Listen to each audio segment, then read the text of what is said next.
ነዳጅ እንገዛለን። የገዛውን ነዳጅ ግለሰብ ገዝቶ በራሱ ስቶር ያስቀምጣል።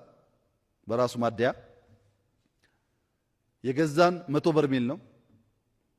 የገዛን ከ3 ቀን በፊት ነው። ግን ቀኑ 26 27 ከደረሰ ዋጋ ሊቀየር ይችላል። ነዳጅ የለኝም ይላል። አለኮ ታች ጉድጓድ ውስጥ የኛን ነዳጅ በረከሰ ገዝቶ የለኝም ብሎ ወረፋ ሰልፍ ያስቀምጣል። አሁን ባለው ሲስተም ነዳጅ ከተገዛ በኋላ ሄዶ የሚወስደው ሾፌር ታርጋ ቁጥሩ መኪናው ስንት እንዳነሳ ይታወቃል።